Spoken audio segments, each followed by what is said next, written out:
SIU police کی حراست میں نوجوان کی ہلاکت تفتیش FIA منتقل کرنے کا فیصلہ۔ نوجوان کی ہلاکت اور ورثہ کی مدعیت میں مقدمہ درج نہ کرنے پر لواحقین نے گزشتہ روز سہراب گوٹھ کے قریب احتجاج کیا تھا۔ رپورٹ سید حسن شاہ۔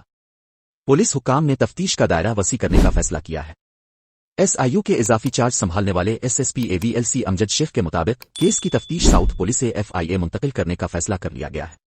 ان کے مطابق منصفانہ تحقیقات کے لیے کیس FIA کے سپرد کیا جائے گا۔ ان کا مزید کہنا تھا کہ ملزم سمیت مقدمے کا مکمل ریکارڈ پیر کو FIA کے حوالے کیا جائے گا، جس کے بعد پیر سے FIA کیس کی تفتیش کرے گی۔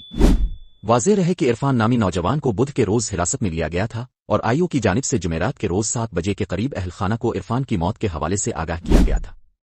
تاہم واقعے کے مقدمے اور تفتیش پر عرفان کے اہل خانہ کی جانب سے تحفظات کا اظہار کیا گیا تھا۔